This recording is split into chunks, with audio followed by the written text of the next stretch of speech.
Hello, this is Alvaro San Martin in the Homeschooling Global Summit 2020, and I am here today with Julia Black. Welcome, Julia. Hi, thank you for having me here. Julia is the founder of Explorium, an incredible project that I would love to learn about today. And Julia is the founder of Explorium, and she has created also a framework called Lightson that I love how it sounds. I would love to hear all about it. Julia, please, can you tell us about Explorium and how did it start? What's the story behind it? Yeah, so I think of myself, I guess, as a accidental educationalist because I came into where I am today by being a parent, trying to solve the problem for my own children, when I realized that the school system wasn't going to really be enough to kind of get them really fired up about learning. So that was like 12 years ago, really, when I kind of first ventured into this. And then back in 2012 was when I decided to take both my children out of school and I set up Explorium, really as a social business to give children the right to learn in their own unique way. And that started as a physical center. I had a creative learning center where I had children who were being home educated come to me. And also then that began to snowball and schools then began to send children to us. And I eventually ended up on site of a secondary school with another center. And it was really there where I sort of felt that there needed to be a different strategy, because what I began to sort of see is that the level of disengagement from learning that children in our school system were facing. And I just thought actually, I want to go back to working with parents and empower them to be able to bring about changes in their own home and really establish a culture of learning that gets a child learning from the inside out, finding that thing that they love to do and become passionately engaged in their learning adventure. So really, Lights On is a transformational framework, which is all about helping a child find that thing that they were born to do, and then really give them the skills and the mindset to go deep on that adventure. So yeah, problem solving for my own kids. And now I work with families from all around the world through my online academy, and empowering them to really become amazing educators in their homes, getting children to really go deep with their learning. It's been quite a journey. I can imagine. Can you explain to us how does it work? You know, I'm sure there are a lot of families watching this video, and it would be interesting for us to understand what's the journey for the families in your business. Yeah, so Lights On really came about as a transformational framework when I started to kind of look and analyze, obviously after working with thousands of children, looking to see like what were the qualities or what was the thing that we were doing that would really get a child excited to learn, where they would own their learning. So I kind of began to analyze the children that could come into our center and just really go self-directed, but equally look at for those children that really struggled. And just started looking at what worked and what didn't work. And that's really when I kind of began to sort of see that, there's three keys, I believe, to successful learning. Like when I talk about successful learning, that kind of really intrinsically motivated, it's fun, you're inspired, and you want to go on that deep adventure. So that to me is what successful learning is about.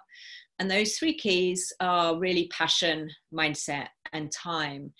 And it was when I began to sort of analyze that and just see like it's the children, and when we can help them find that thing that they were born to explore, which I believe every child has a natural born talent that they're here to kind of go deep into, then we were able to really help them take total ownership of their learning.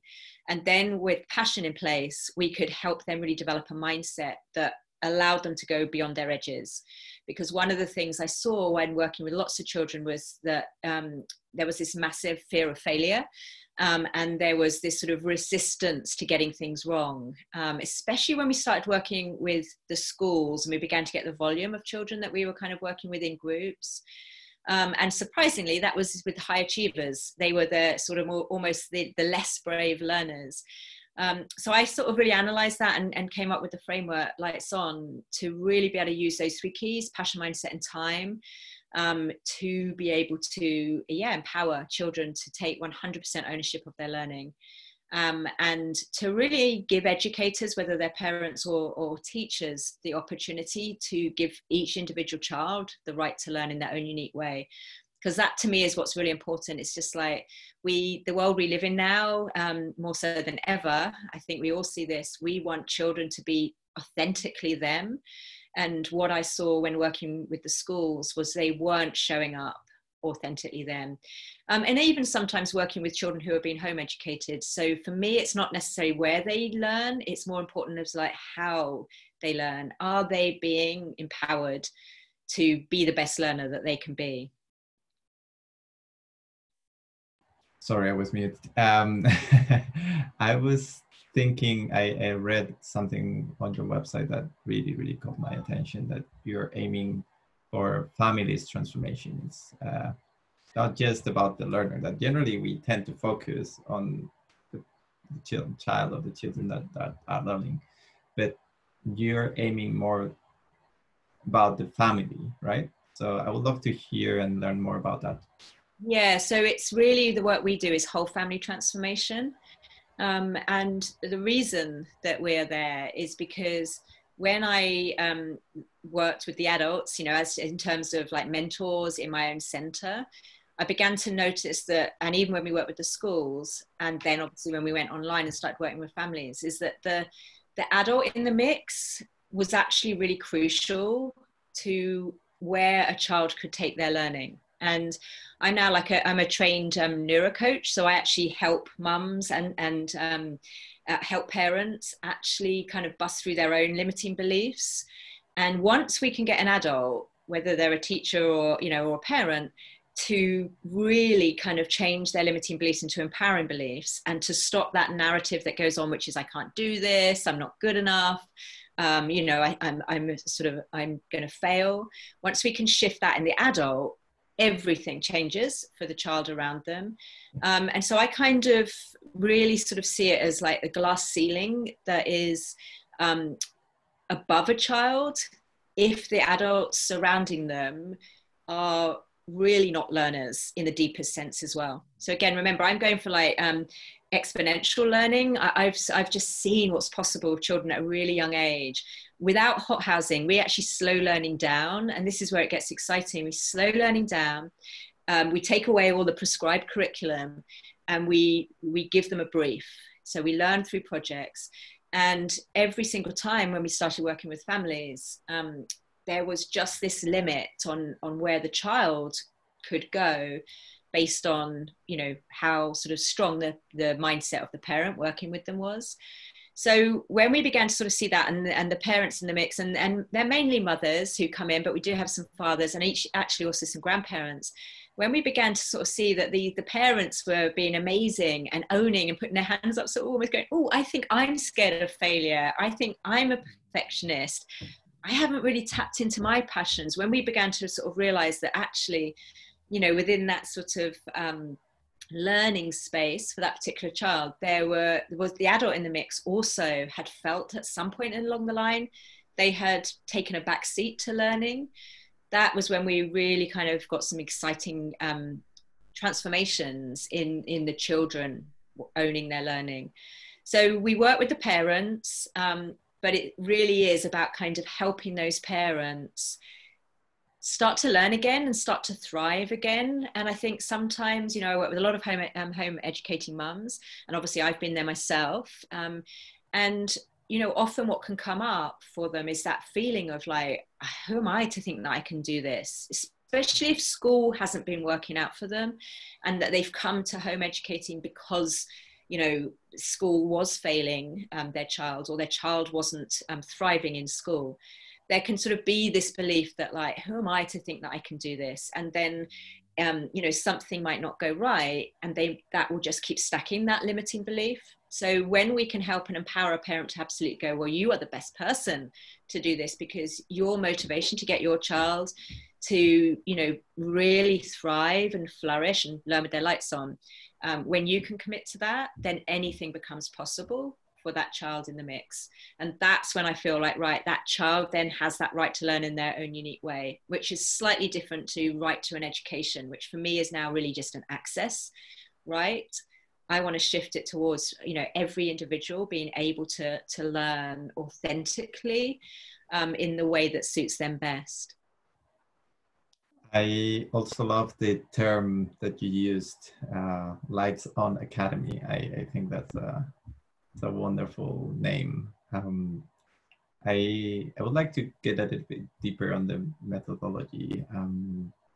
How does that work, and what is it based on? You know, I know you have a lot of experience, and I would like to understand, yeah, what's the methodology about and how does it work? If you have any example, that will also be, I think, helpful for families watching this. Yeah, sure. So Lights On, yeah, Lights On really came, the name came from me,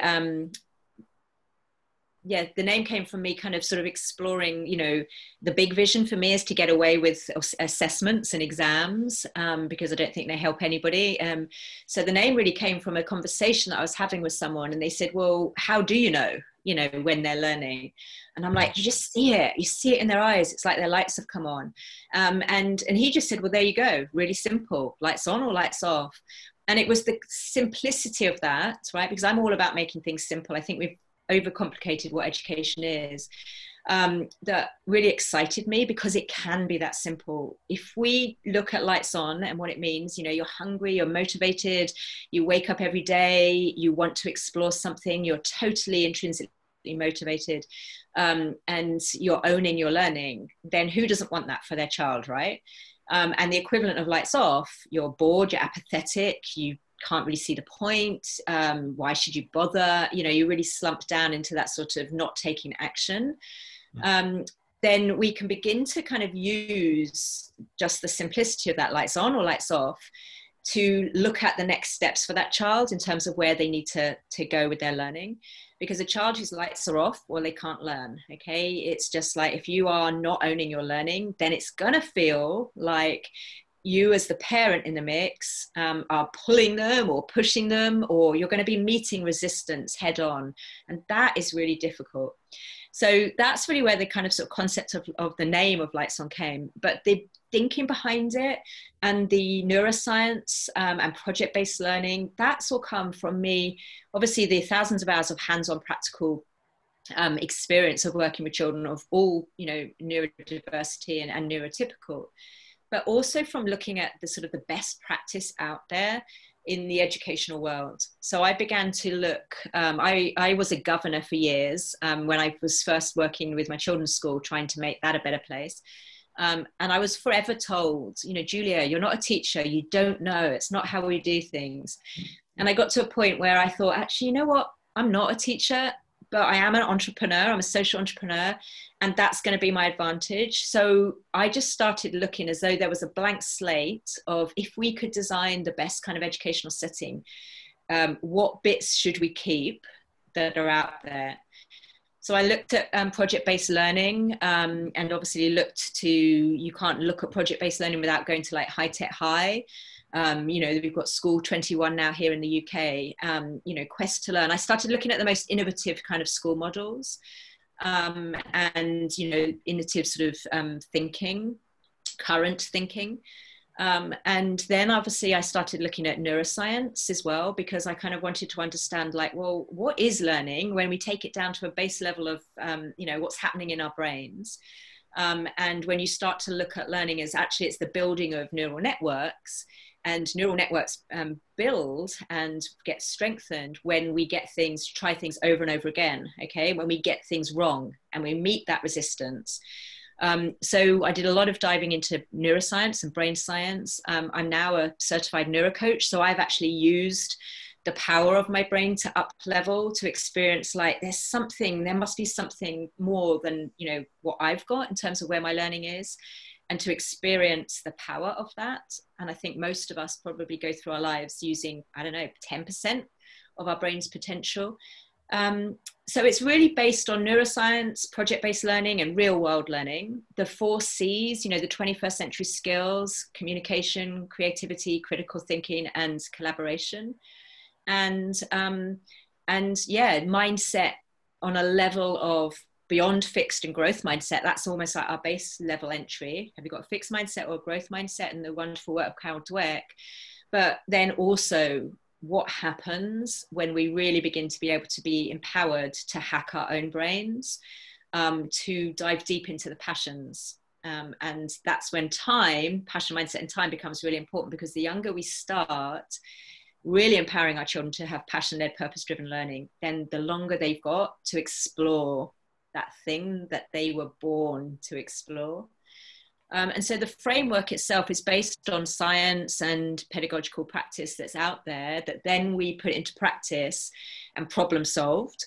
So self-directed learning, one of the biggest kind of obstacles that I had to kind of find my way around was that it isn't just about, from my point of view, letting children just do what they want and where there's no structure. It's about finding the right level of structure in order for creativity to thrive. So the work of Mihai Csikszentmihalyi has been really important, and his work around flow, you know, to get that sort of sweet spot of learning, the right level of challenge, and for the level of skill, so that you don't go into a stress mode or a boredom mode, but you sort of stay in that flow channel. And that's really what Lights On is. It's about finding that sweet spot of learning where you see it.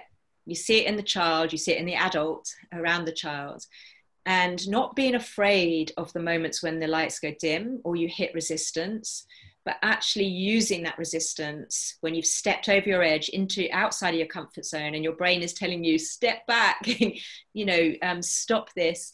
And you use that resistance to kind of, to grow your mind. I was checking at your website. I think right now many parents are considering different things about their kids, right? That they didn't consider probably before. What would be your, I know that it's very easy to say, oh, well, check it out, but what are the things that parents should consider now that they have more awareness and more options about, well, the options were there. I guess it's more awareness of what they can do. I'm pretty sure many of them are thinking about next year, right? What do I do? So what would be the things that you generally recommend to your prospective parents to explore before they sign up? Because this is pretty scary at the beginning, right? It's like, whoa, what, you know, what is this? What am I getting into? So how is that journey of transformation? How can they taste it? Yeah, so we have, when schools closed all around the world, we kind of sort of looked at it as an almost emergency response that we felt, you know, with what we knew, we felt really it was important that we were able to empower parents to see this as the opportunity within the crisis. So what we did is we kind of opened up a virtual creative learning center to give that taste of what Lights On feels like, because it is a feeling. Yeah, we aren't an online academy that helps you or children do English or maths, you know, through online classes. We the way we operate is with Whole Family Transformation is this is about bringing a culture of learning so firmly embedded into your home that you as the adult in the mix start to also go on that adventure deep into your passions. And I think it's a strange concept for parents. I always talk about it as old school thinking. You know, we've got so much old school thinking sort of hanging around after centuries of cultural DNA of what education is. You know, you've got a teacher in the mix and you've got something to learn and you've got this curriculum and there's knowledge or there's skills.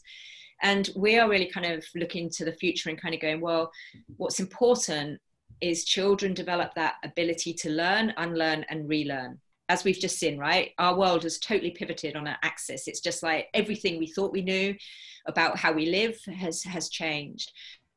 So it is an opportunity. We have a virtual creative space where parents can come in and just within a space of a week, they can experience it, what it means like to learn with their lights on. So to find, has your child got a passion, yes or no, that is apparent to them, or you. Okay, we call it a switch. Find that thing that switches on their lights. That's the first part of my framework. Then we also look, yeah, it's so powerful. Yeah, it's so powerful. It's so simple, and what I'm excited about is if parents do see the opportunity of this time, then their children potentially also can go back, if they do go back into school, because now there is, like you say, there's a cultural shift that's happening for parents to be aware of. Oh, my child has come out of school and they might well have found that they are totally disengaged. And you think, oh my goodness, they've been in school that disengaged for X amount of years. Why would I send them back? Okay. And then there's other people who are sort of experiencing and going, oh my goodness, I've seen my child light up since, you know, school's closed. So it's really, for me, is looking as a parent at, are their lights on or off? And that then becomes, mental health is at the forefront of their strategy. So the way that they can taste it with us is they can come into what's called a jam. So a jam is really this kind of it's very common in the video games industry, or even in business. You know, you want to solve a problem and you don't want to wait 6 weeks or a year to solve it. You all get in the same room. You've got 3 days or 48 hours or something like that. And you come in and you go for it. And that's really what we've created as that emergency response to school closures, to help parents identify, you know, is their child's switch there, connected, or is there a disconnect, right? Do they know, when given the chance to learn in their own unique way, do they know what that is?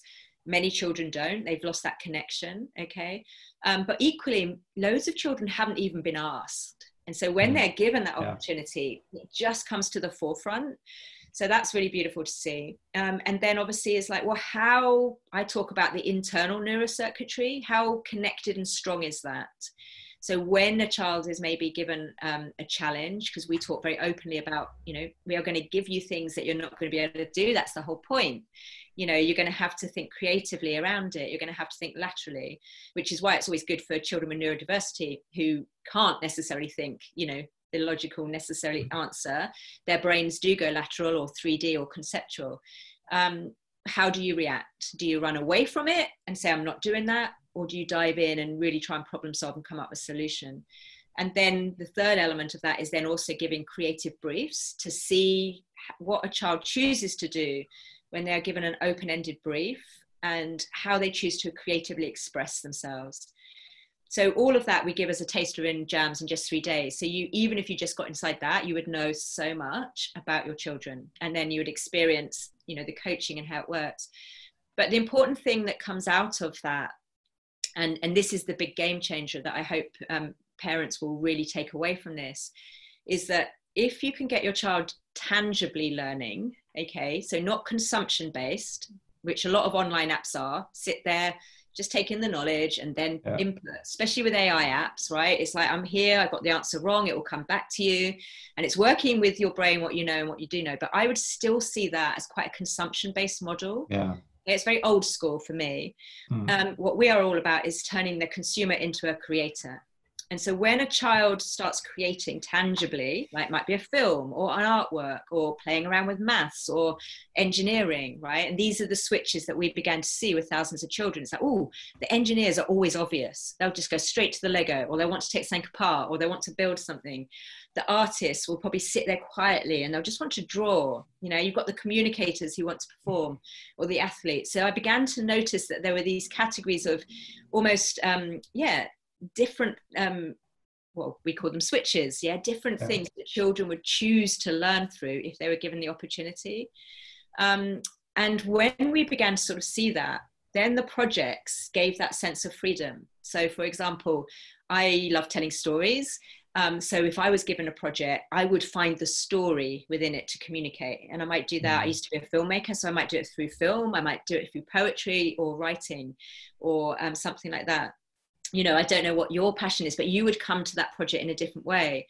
So you then begin to look at collaborative learning, which I believe is the future as well, of what you and me can do together, right? Because we're going to have different strengths and we're going to have different passions. And we're also probably going to have different places and points along the way where we are with our mindset. So maybe when I want to give up, you're going to be going, no, Julia, we can't give up. We're so close. Yeah. And equally, maybe if you were just like getting frustrated, I could help you see a different way. So when you start to look at learning through this lens, it's collaborative, not competitive, okay? It is endless possibilities, not prescribed restrictions or limitations. It is creative, not consumption based. And you'll begin to see where your child is. And the beautiful thing is when you bring portfolios into the mix, which I believe will be the next assessment, you know, we don't really want to call it an assessment tool, but the next thing beyond the grades, you can then begin to meet a child where they are, okay? Because the big mistake I see parents making when they start home educating, or they come into our space at least, is that they have this vision of where they want their child to be, but their child isn't there yet. And so it's about meeting a child where they are and then just empowering them to take one step forward, rather than kind of go, but we want you to be here, we want you to be able to write or read, you know, or, you know, do these science, you know, problems that I'm giving you. And so when you see what they're creating, when you've given them an open-ended creative brief, yeah, which provides that structure, then you can see how they're expressing themselves. Then you know exactly where they are.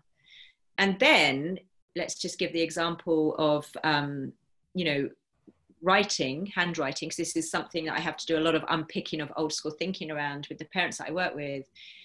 Instead of kind of trying to get your child to write, you know, especially if they're young, and trying to get the handwriting, you know, at the same time as developing their writer's voice, you can separate out those two things, and you can look and go, right, the child at age, I don't know, 7, I mean, sometimes even as young as 4, you know, people are trying to get children to handwrite in between the lines, and that's a craft and a skill.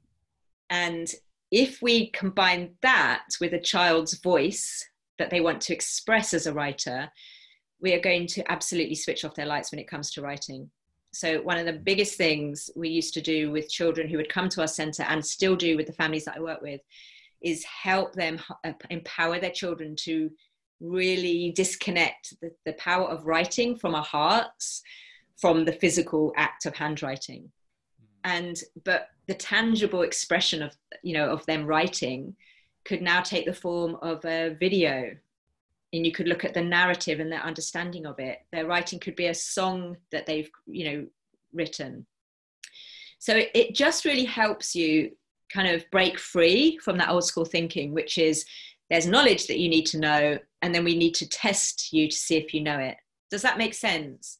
Yeah, totally. I was actually thinking about my nephew that is in like 4 or 5 years old when you were talking about it. And yeah, sometimes we put so much pressure in the kids because other kids are learning to do something.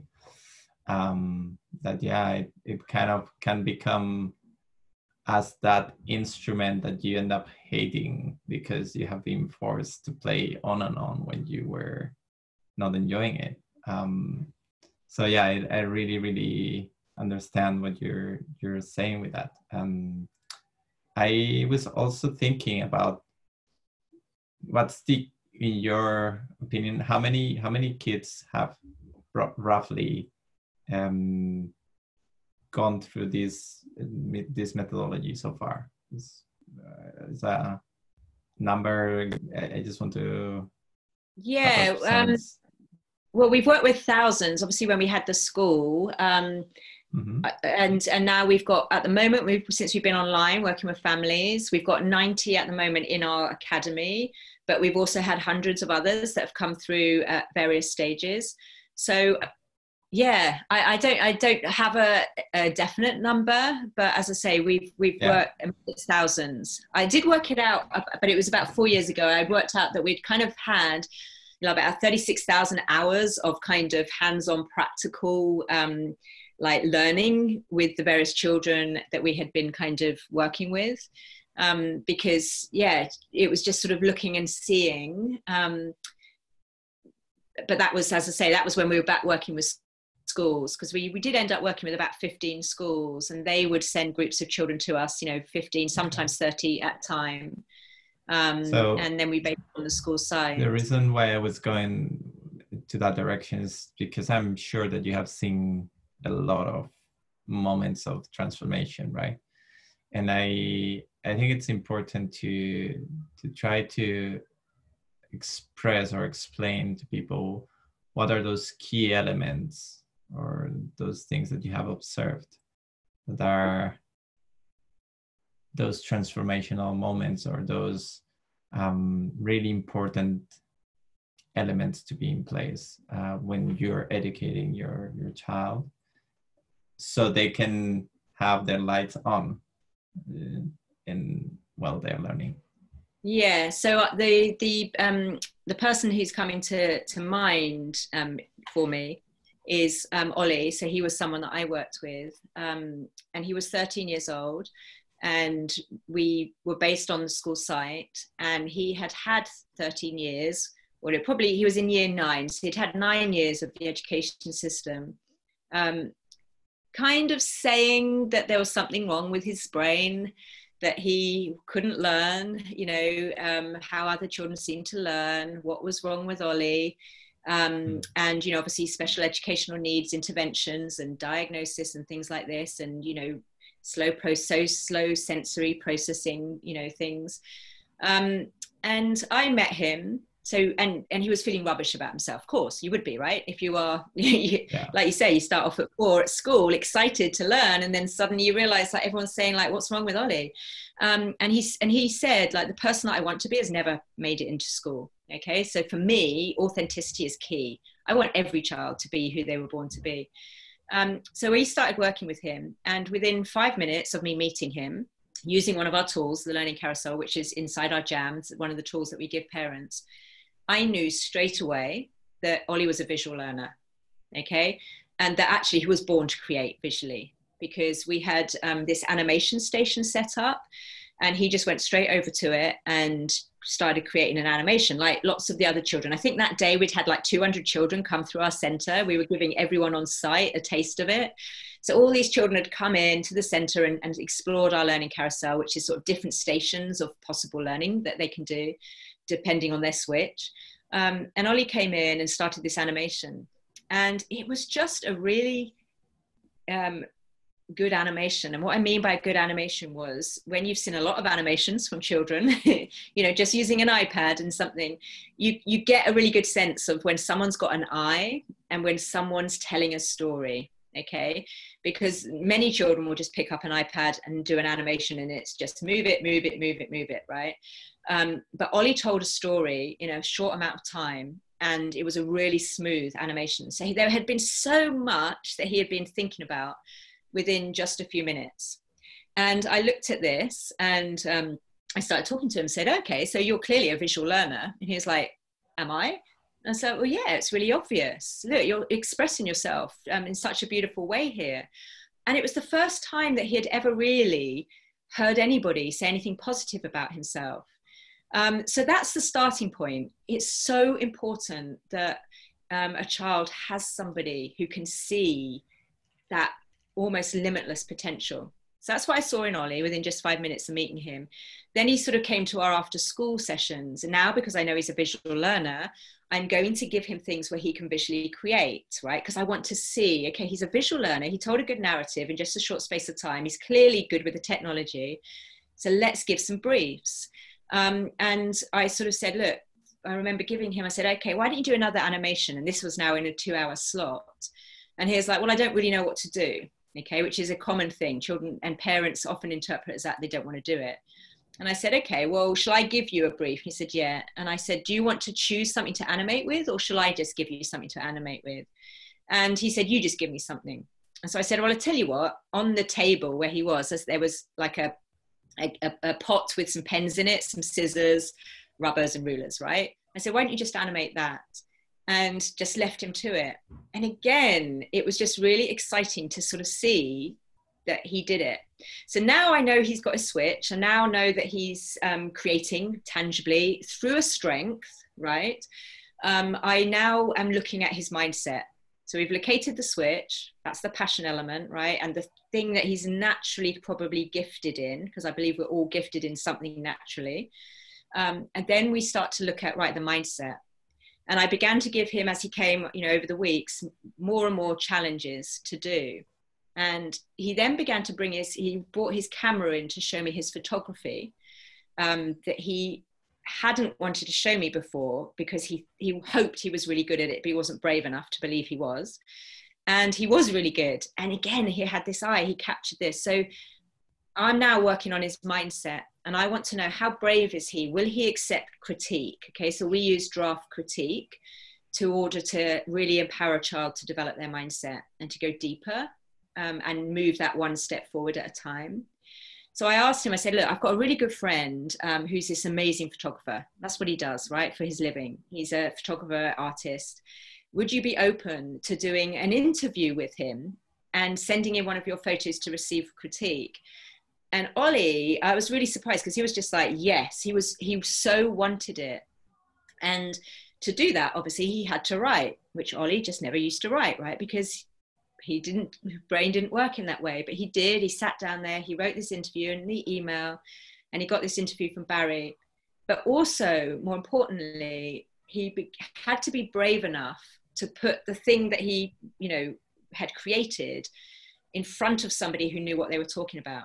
So this is how I'm looking at a learner all the time, and how I'm coaching parents to look at a learner. Now we know that Ollie, through his switch and his passion and his natural born strength of visual creation, is brave enough to put it out there for critique and feedback. That's massive for a child who for 9 years in school has never raised their hand, right? Never handed in their homework because they thought it wasn't good enough and they were stupid and their brain didn't work. And then he got that critique, and that was amazing.